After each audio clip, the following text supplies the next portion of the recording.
Hey, I, 29, female, am expecting my first baby with my husband, Luke, 29, male.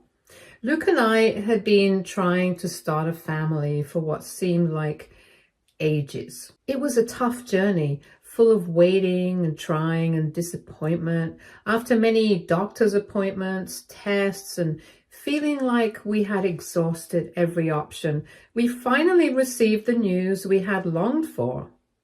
I was pregnant. It felt like a dream come true. But what should be a joyful moment for us has become a strange nightmare because of my sister-in-law, Lila, 34, female. Lila has had a tough time with relationships. She was married to Joe until a few years back. Then she had an affair with Joe's brother, which caused a messy divorce that shocked everyone. Lila seemed surprisingly calm about it, while Joe took it very hard. He moved away, remarried, and has not looked back. Lila, however, has stayed single and still seems to hold on to Joe's memory, acting as if he's still a significant part of the family despite her past actions. When I announced my pregnancy, Lila was initially very excited and wanted to be involved.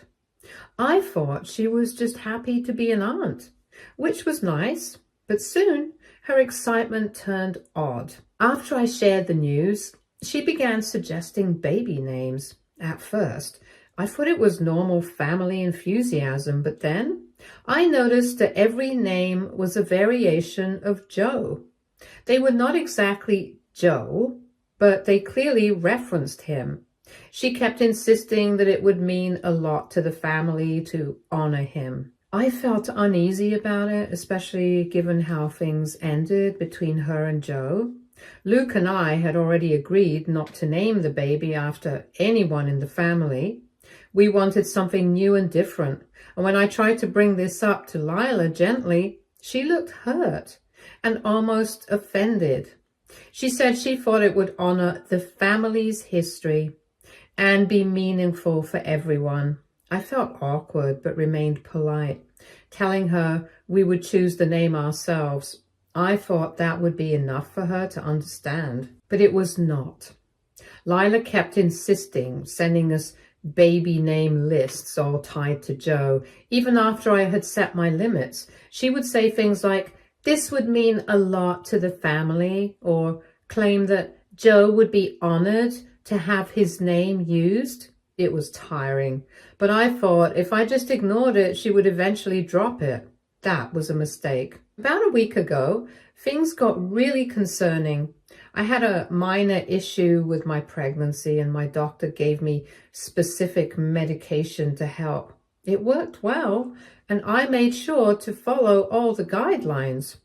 One day, I mentioned to Lila that I was going to get a new prescription, and she offered to pick it up for me while she was out. I appreciated her help, since it saved me a trip.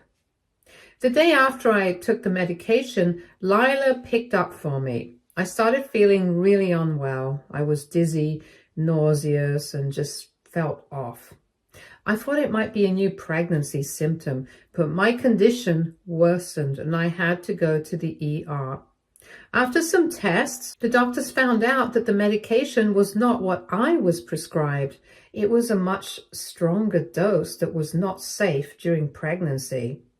Initially, I assumed it was a pharmacy error. However, I could not shake the feeling that something was wrong. Since Lila was the one who got the medication, I called her to see if she noticed anything strange. Her answer shocked me. She joked at first, saying she chose a stronger dose on her own because she wanted me to pay for not choosing to name my baby after her ex. And she started laughing, but then she went on to say that she got a higher dose because she thought it would help me more. She said it so casually without any concern for the possible consequences. I was really angry. I ended up in the ER, and she did not seem to understand how serious her actions were. She claimed she just wanted to help. I told her what she did was illegal and dangerous, and it could have harmed me and my baby. Only then did she start to apologize, but it felt insincere. At that moment, I knew I had to take action. After talking it over with Luke, we decided to pursue legal action. We filed a police report, documented everything, and informed her that we were pressing charges for tampering with my medication. I felt this was the only way to make her realize how serious the situation was. The situation has definitely caused a big rift in the family. Lila is trying to present herself as the victim, saying she didn't know it would hurt me. But I cannot accept that. If she really cared about my health, she would not have changed my medication without telling me. Especially while I'm pregnant. Some relatives believe we're being too extreme by involving the police, arguing that she was just trying to help. However, tampering with medication is serious, and good intentions do not excuse that. Now I'm feeling torn. I worry I might be overreacting, especially since some family members are upset with me and say it's damaging our family. Yet, I also feel that she crossed a serious boundary that cannot be overlooked.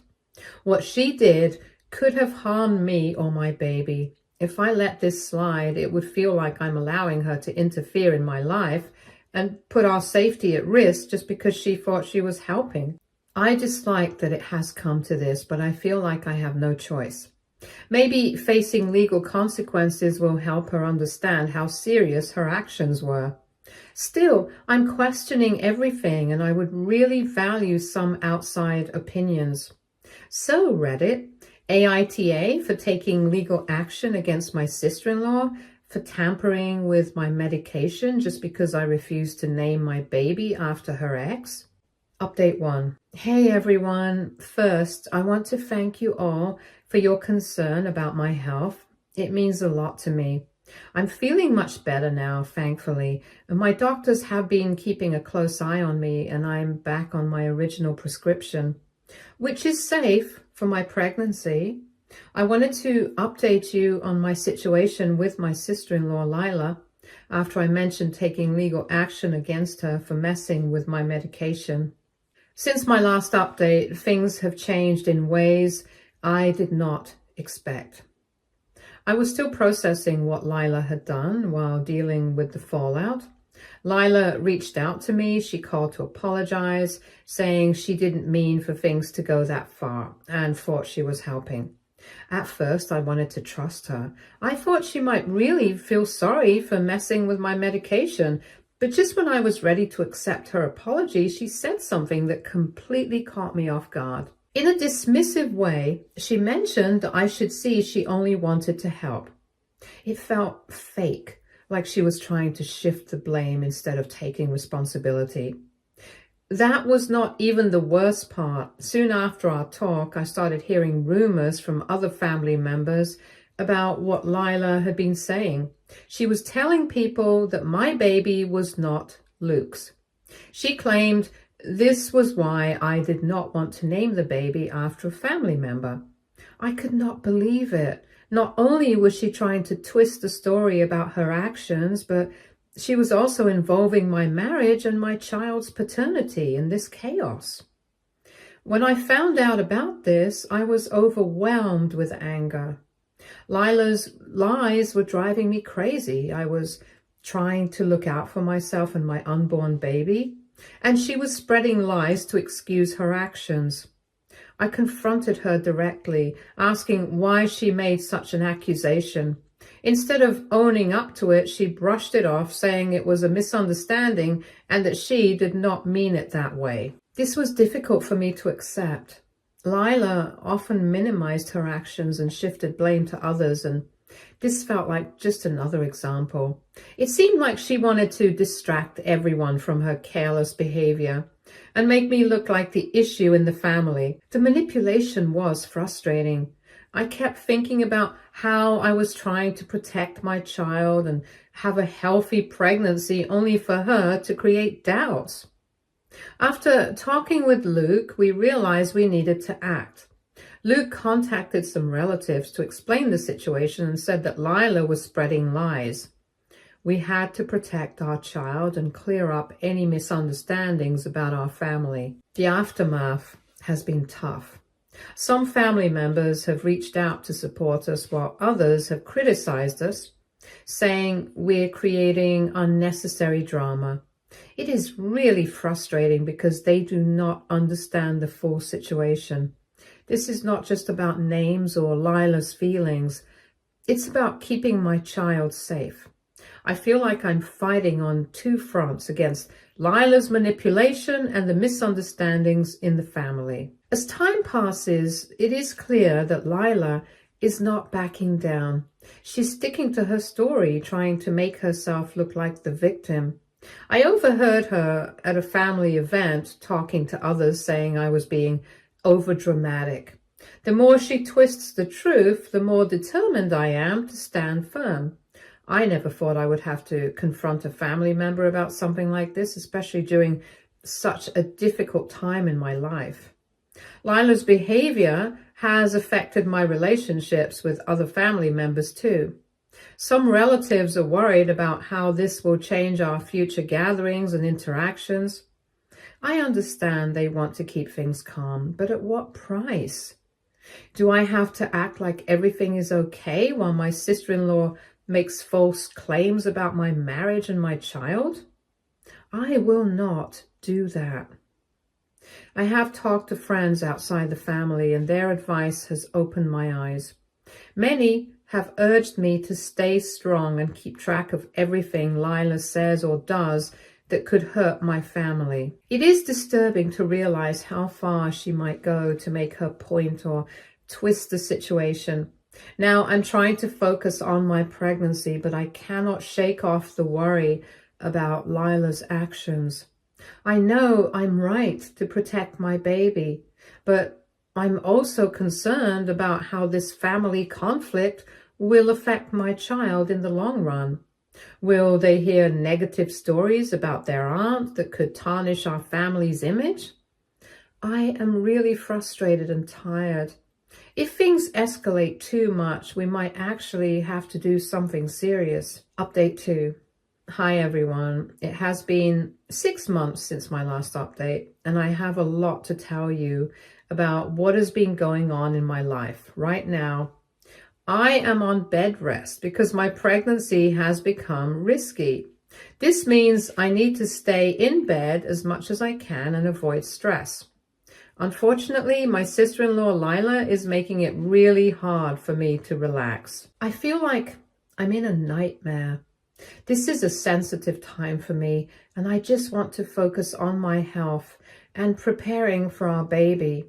Instead, I'm constantly worried about what Lila will say next. Luke has been incredible through all of this. He supports me every day and helps me feel safe. He sees how much this is affecting me and has tried to confront Lila about her actions. After months of watching me struggle, he finally decided he could not take it anymore. He and his parents called Lila to tell her to stop spreading lies. They warned her that if she did not, they would cut her off completely.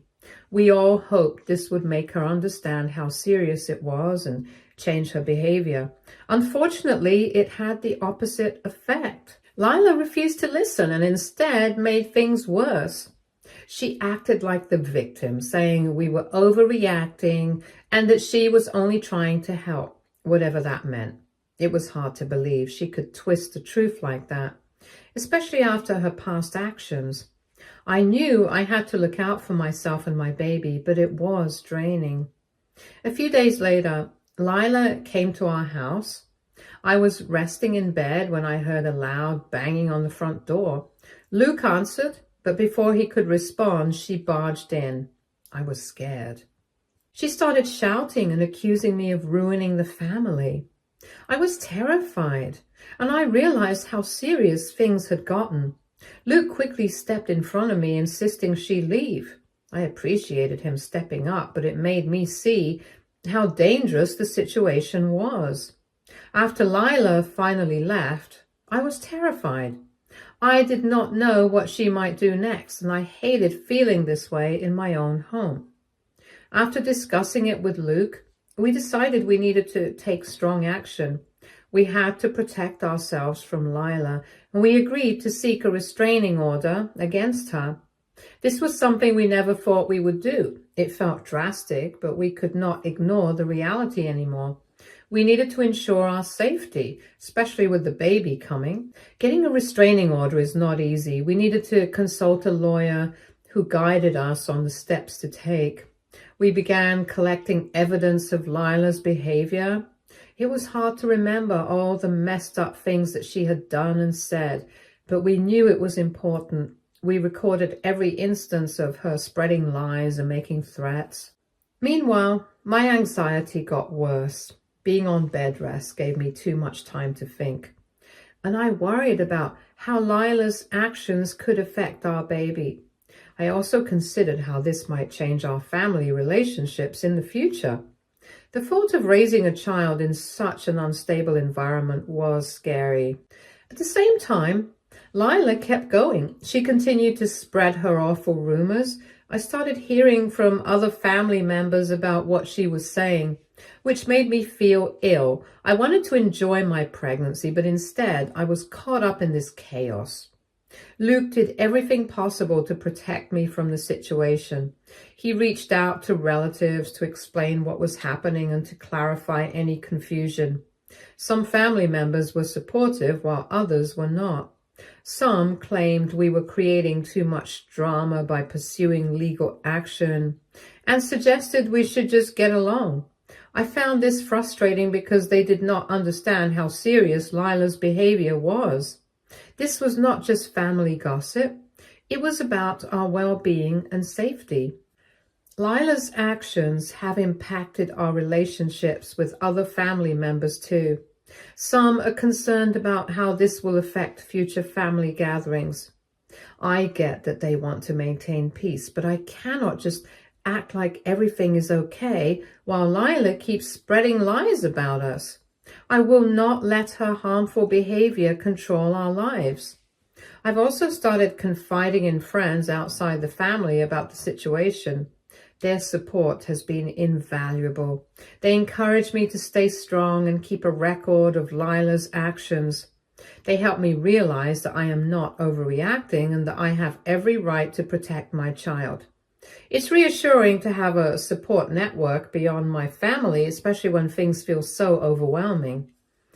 We are working on getting the restraining order, but I'm also trying to concentrate on my pregnancy. Now, I really hope we get the restraining order because having Lila in our lives is becoming a hazard for everyone. I will update you guys with the results. Update 3. Hey everyone, it has been a few weeks since my last update, and I have a lot to tell you about what's been going on. We finally got the restraining order against Lila, which was such a relief. But before that, things got really scary, and I want to share that with you. Before we got the restraining order, Lila made a big mistake by emailing me. In her message, she threatened to hurt me and my baby if I went through with the restraining order. I was stunned. It was hard to believe that someone I thought of as family could say something so mean and threatening. It felt like she was trying to scare me into giving up. The email was full of accusations, saying I was the one ruining the family, and I could hardly believe what I was reading. Reading that email made me feel so weird. I felt scared and angry. How could she think it was okay to threaten me? It was tough not to let the anxiety take over. I kept worrying about how her threats could impact my pregnancy and my mental health. I could not let her control my life anymore, especially when I needed to focus on my health and getting ready for my baby.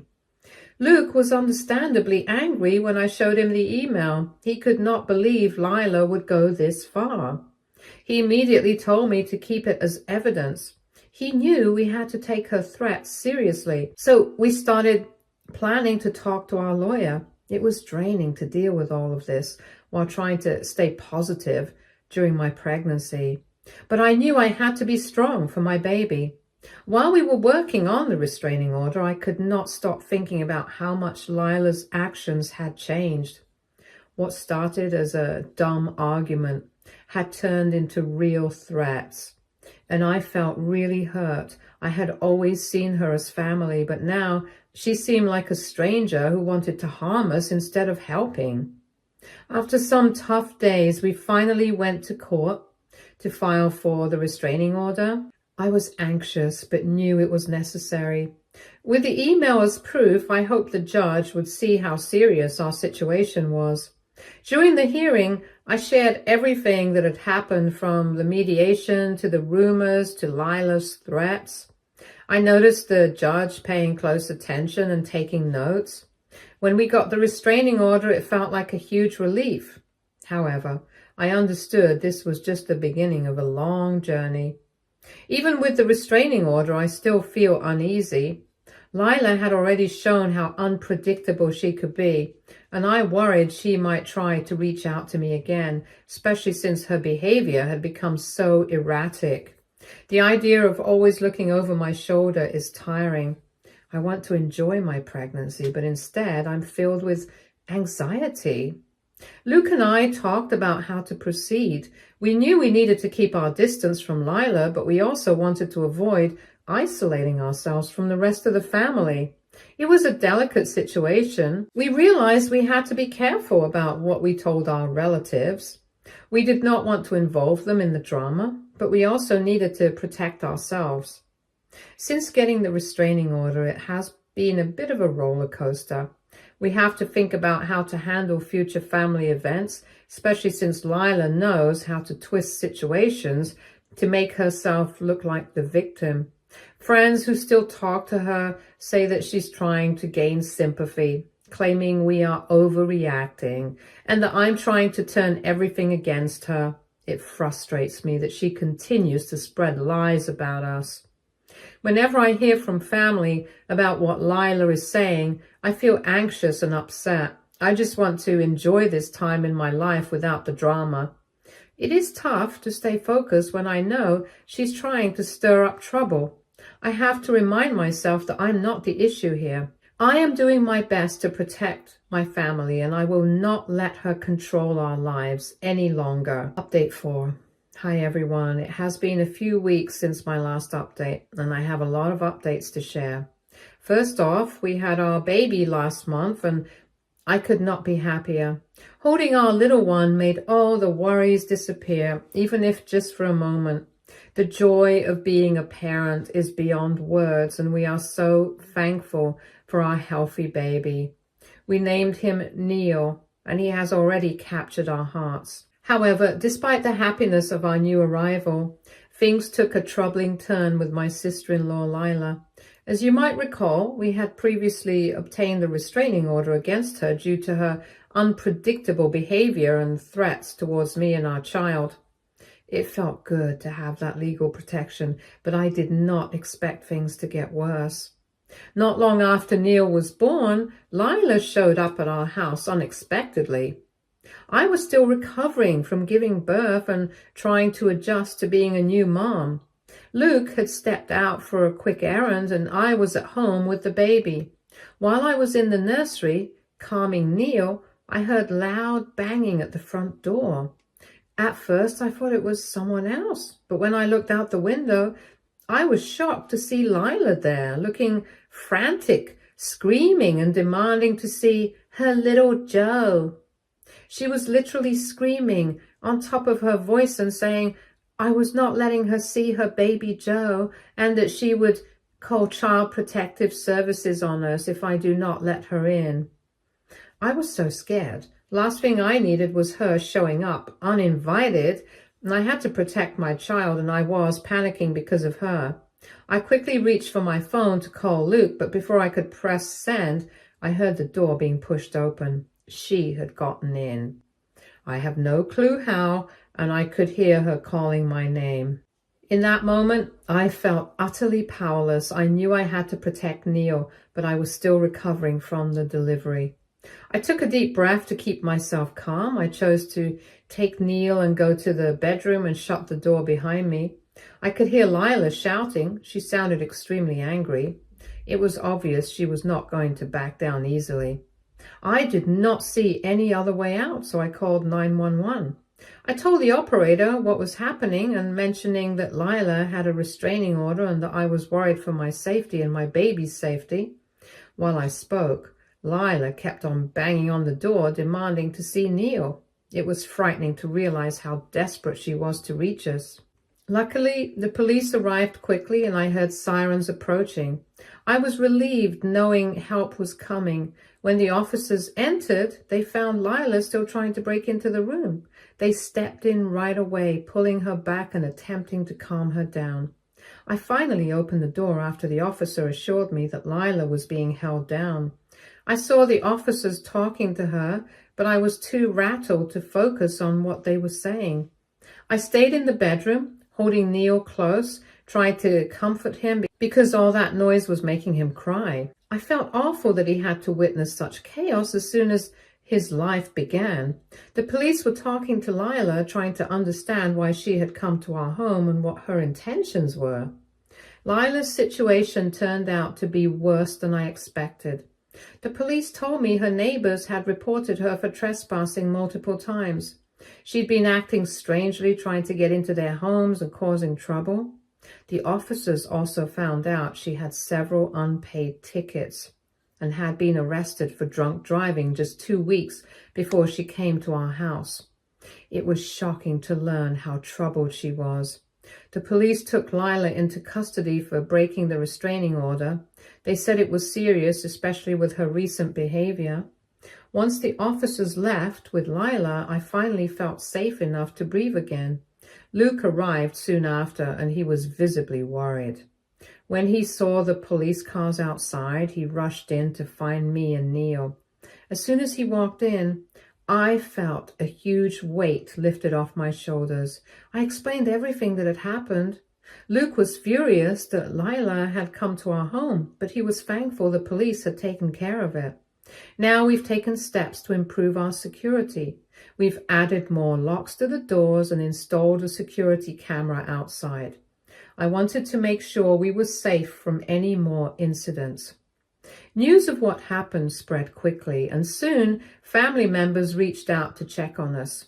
I felt grateful for those who supported us during this tough time, offering their help and encouragement.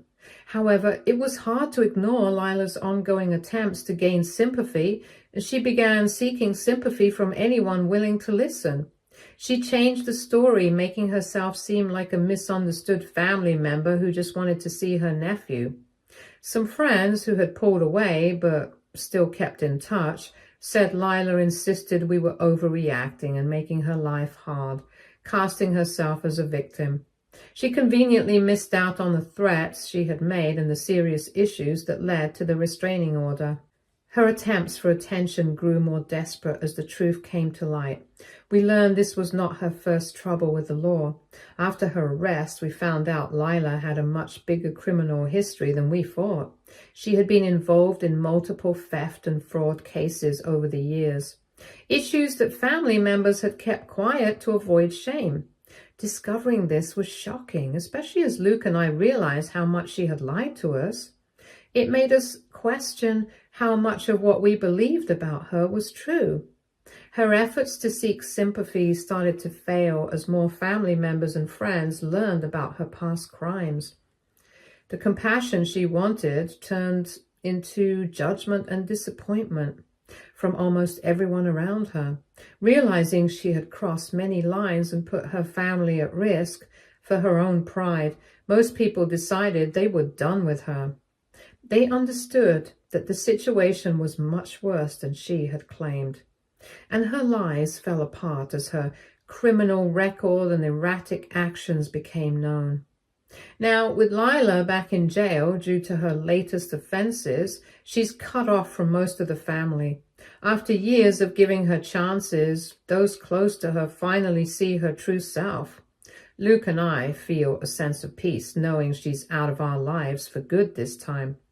We have made it clear that we will not allow any more contact or give her another opportunity to manipulate or hurt us. The whole situation has been tough, but knowing we can move on with our lives, free from her manipulation and chaos, is a huge relief. We have taken steps to protect ourselves and, most importantly, our baby from any future drama she might try to create. For the first time in what feels like ages, we can fully focus on our family and raising Neil in a safe, loving home.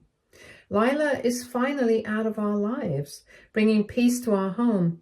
After months filled with stress and fear, Luke and I can now focus on creating a safe, loving space for our child, away from the chaos and manipulation Lila caused. The support from our family and friends has been very helpful, and it feels great to know we all agree on keeping strong boundaries. It is unfortunate how things escalated with someone we once trusted, but we have learned the importance of protecting our family and setting clear limits when needed. It's comforting to know that Lila, or her past actions, are no longer part of our lives, and we do not have to worry about her causing more issues. This experience has taught us to prioritize our peace and safety, and that is our goal as we move forward. This, hopefully, is my last update here. Thank you to everyone who reached out to me and supported me throughout this time. I really needed a stranger's opinion on whatever was going on to make sure it was not just me who was losing my mind. Everyone who commented on my posts were of great help. Stay tuned for more stories from Argo Relationships.